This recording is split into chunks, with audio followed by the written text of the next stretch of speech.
వారు లెక్కింప సఖ్యముగాని మహాసైన్యమై నిలిచిపోయారు. ఈ యెహెజ్కేలు గ్రంథము 37వ అధ్యాయములో మనం గమనించినప్పుడు ఈ యెహెజ్కేలు ప్రవక్త ఆత్మావశుడై ఈ దర్శనాన్ని చూస్తున్నాడు. కలలో ఈ దర్శనాన్ని చూస్తున్నాడు. ఒక లోయలోకి వెళ్ళాడు, ఎముకలు ఉన్నాయి, ఈ ఎముకలు బ్రతకగలవంటే అవి నీకే తెలియని అంటున్నాడు. నువ్వు ప్రవచించుము, ఈ ఎముకలు బ్రతుకుతాయి, వాటి మీదకి చర్మం వస్తుంది, వాటి మీదకి నరములు వచ్చేస్తాయి, వాటి మీదకి మాంసం వచ్చేస్తుంది, నువ్వు జీవాత్మ వదు, అవి తిరిగి మహాసైన్యమై నిలుస్తాయి. ప్రియమైనటువంటి వారు, ఏదైతే దేవుడు చెప్పాడో దాని ప్రకారం యెహెజ్కేలు ప్రవచింపగా అవి లేచి ఆ ఎముకల మీదకి మాంసం వచ్చేసింది, నరములు వచ్చేసాయి, ఆ వాటన్నిటి మీద చర్మం కప్పబడింది. ఆ తర్వాత వాటి మీద జీవాత్మ రమ్మని ఆజ్ఞాపించగా జీవాత్మ వచ్చేసింది, మహాసైన్యం ఎక్కడ నిలిచింది. ఈ దర్శనాన్ని చూపించినటువంటి దేవుడు యెహెజ్కేలుతో ఏమంటున్నాడంటే, యెహెజ్కేలు, ఈ ఎముకలకు జీవం ఇచ్చినటువంటి నేను, బాగా గమనించాను, ఈ ఎముకలకు జీవం ఇచ్చినటువంటి నేను, ఈ ఎముకలకు మాంసం ఇచ్చినటువంటి నేను, ఈ ఎముకలకు నరములను చర్మమును అనుగ్రహించి వాటికి జీవాత్మను అనుగ్రహించినటువంటి నేను, ఇదిగో మేము నశించిపోయాము, మా ఆశ విఫలమాయను, మేము దేవునికి దూరస్థలమైపోయాము, మేము పతనమైపోయాము అని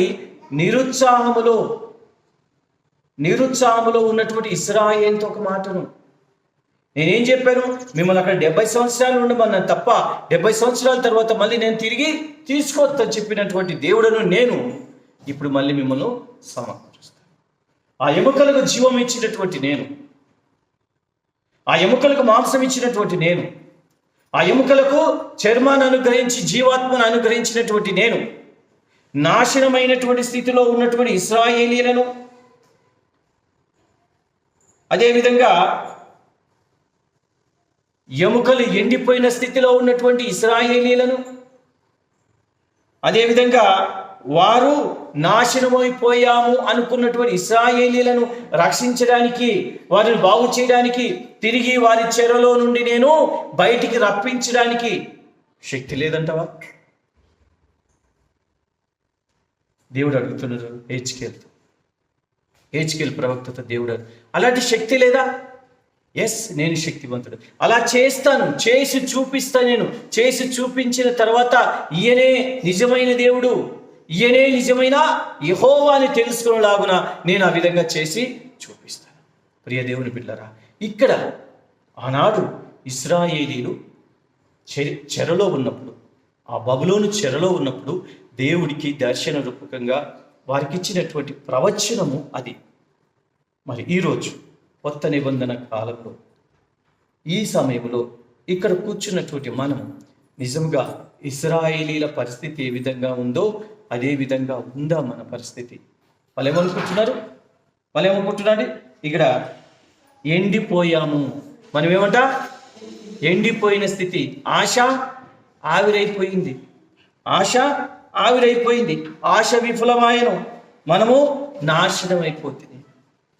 ఒకవేళ ఇక్కడ దేవుడు మాట్లాడే స్థితి ఏంటంటే, నీవు ఎండిపోయిన స్థితిలో, ఎండిపోవడం అంటే బక్కచిక్కిపోవడం, ఆహారం లేక, ఆహారం ఉన్న బక్కచిక్కిపోతారు. ఎప్పుడండి?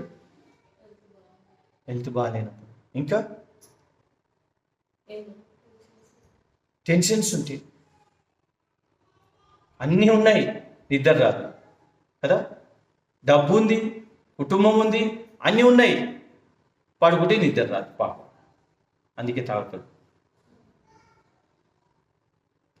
ఆ టెన్షన్స్తో నాశనమయ్యే స్థితిలో ఉండి, ఎండిపోయిన స్థితిలో ఉండడం అంటే అదే. సుఖం లేదు, సంతోషం లేదు, బానిసలుగా ఉన్నారు, ఆధిక్యత లేదు. బబులోని చెరలో వేరే పరాయి దేశస్తుల యొక్క పరిపాలన కింద ఉన్నారు వాళ్ళు. ప్రియమైనటువంటి వాళ్ళ, మనం లోకానుసారమైన పరిపాలన గురించి నేను మాట్లాడడం లేదు, కానీ ఆత్మీయమైనటువంటి పరిపాలన అంటే మనల్ని, మన హృదయాలను, మన ఆలోచనలు కాచేది ఎవరు? వాస్తవానికి అయితే దేవుడు కాయాలి. మన యొక్క తలంపులను, మన ఆలోచనలన్నిటి మీద అధికారం ఎవరికి ఉండాలి? దేవునికి ఉండాలి. కానీ మనం ఎవరికి అప్పగించుకుంటున్నాం? అపవాదికి అప్పగించుకుంటున్నాం. అపవాది చేతిలో పడిపోతున్నాము. అర్థమైందా? అపవాది చేతిలో పడిపోతున్నాం కాబట్టి మనము బక్క చిక్కినటువంటి స్థితిలోకి వెళ్ళిపోతున్నాం. మన ఆశలు ఆవిరైపోతున్నాయి. మనము నాశనమయ్యే స్థితిలోకి మనము వెళ్ళిపోతున్నాం. అందుకే బైబిల్ గ్రంథంలో కూడా, కొత్త నిబంధన గ్రంథంలో